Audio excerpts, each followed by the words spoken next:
Yo, what's up, everyone? Today, as you can see, I'm wearing my Bitcoin Maximalist, my Bitcoin Superman t-shirt because I want to talk about this maximalism thing because Twitter, with the recent Ethereum merge, the Bitcoin maximalists are getting really, really toxic. And I think we need to address this. We need to talk how this is harming the community. Look, I love Bitcoin. I think Bitcoin is one of the best inventions ever. And I've been involved in Bitcoin since 2013. 2013, I was doing some mining. 2015, I was spending a lot of time in local Bitcoins. And I work full time in the crypto space since 2017. And Bitcoin is really one of the best things ever created.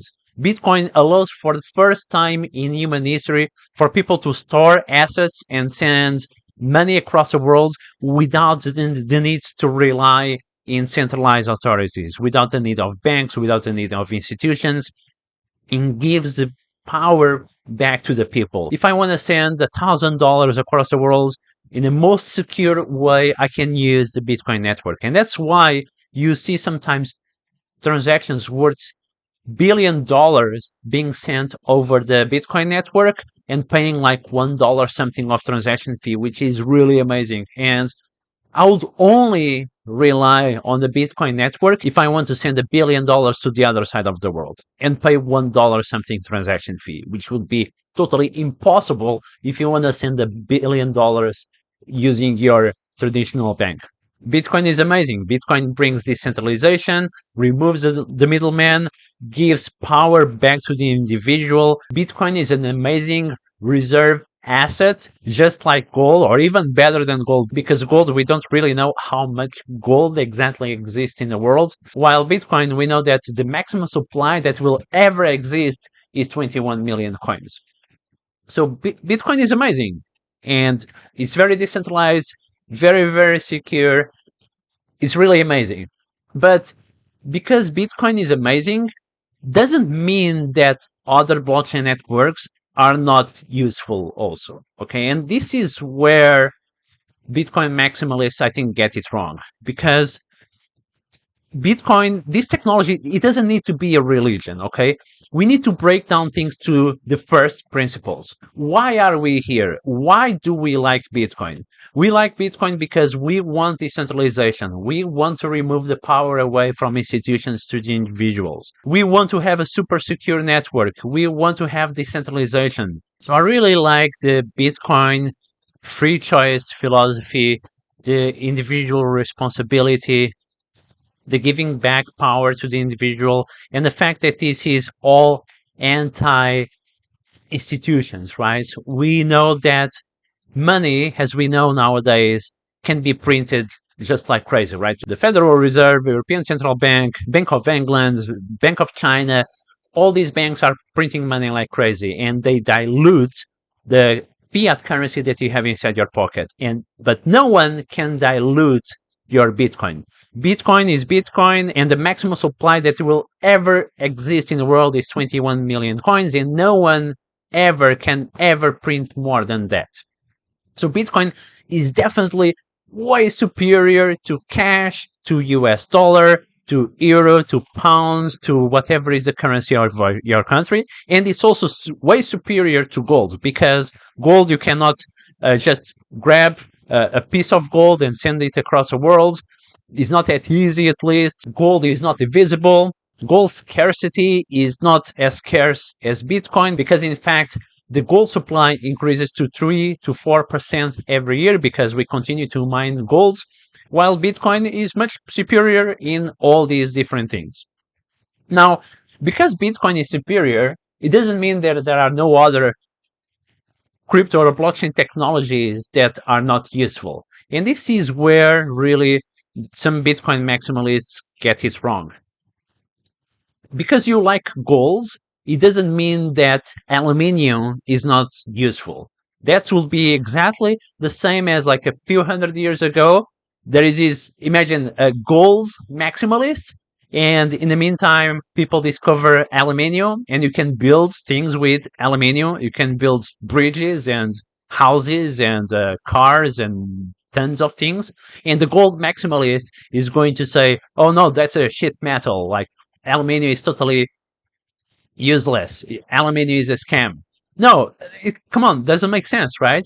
And aluminium winning a big part of the market when it comes to building stuff. You can build cars and bridges and buildings with aluminium. Doesn't mean that gold is not good.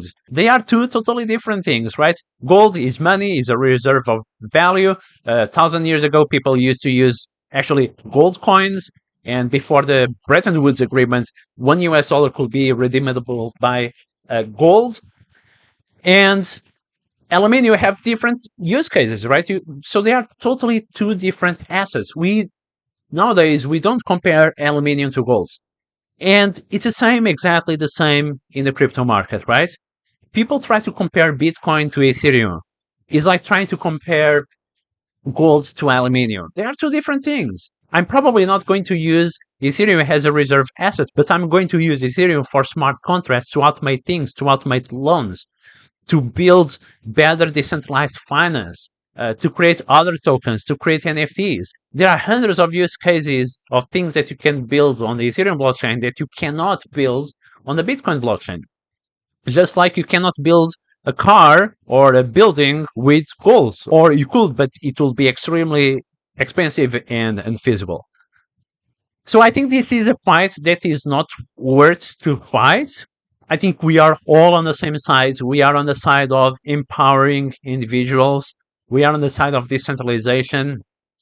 We are on the side of creating decentralized financial products, not only reserve assets, not only payments, but also automate other financial products like lending and borrowing and exchanging and insurance and synthetic products and many other things that the Ethereum blockchain in this case allow us to create. Ethereum blockchain, and there are also other blockchains that are not bad in terms of creating smart contracts. And I think we really need to be more open-minded and try to understand and try to study other blockchain networks. I'm not telling you to study like random small cap shitcoins. There are a lot of shitcoins indeed, but calling Ethereum and like most of the top smart contract platforms as shitcoin, it's ignorant. In some ways, I'm actually also a bit of a Bitcoin maximalist. I think Bitcoin should never change and continue to be the hardcore gold asset that it is at the moment, right? We had in the past different forks and different people trying to change Bitcoin, trying to increase, for example, the block size or trying to reduce the block production from 10 minutes to less than that. And I don't want Bitcoin to be changed. As it is at the moment, it's perfect. And if you want more scalability, you can use the Lightning Network, or you can go and use some other kind of cryptocurrency. So I really believe that the way Bitcoin is designed at the moment is designed to be really the most secure and decentralized, and it's indeed at the moment the biggest open network in the world, and nothing can beat Bitcoin in that aspect. We just need to be open-minded that other than gold out there are other metals that are also useful to build other things.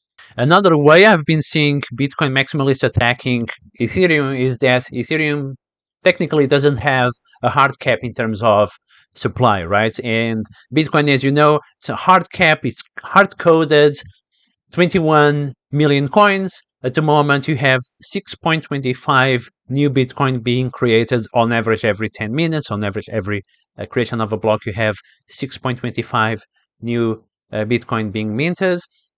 And every 4 years, this value halves, right? Is cut by half until it reaches the maximum supply of 21 million coins in 100-something years from now. However, the reality is that the Bitcoin inflation rate at this precise moment is 1.7%, while the Ethereum inflation rate, now that we move to proof of stake, is only about 0.4 something percent, 0.45%.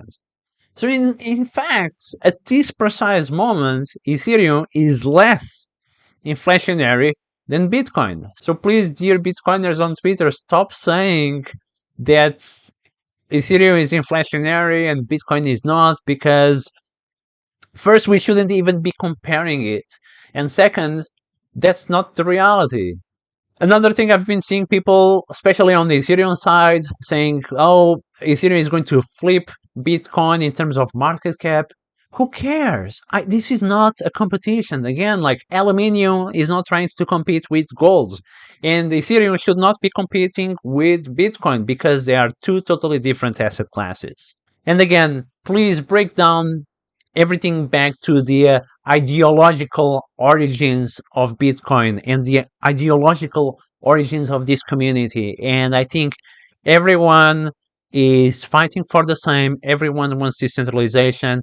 Everyone wants the power back to the people. Everyone wants to remove the middleman. And Bitcoin is not the only tool to fight this fight. You can also fight this tool with other big major blockchain networks out there, including Ethereum, including perhaps others. I'm not going to even talk about others, but I think we are all in the same boat. And I think this maximalism thing will be seen in 100 years from now, just the same as people, I don't know, 200 or 300 years ago saying, oh no, aluminium is not good, gold is the only thing. All right, if you don't agree with me, I would like to know your comment in the comment section. And if you agree with me, please give it a like and subscribe to the channel. It will really help for other people to find these contents. All right, that's all for today. And as always, I'll see you tomorrow.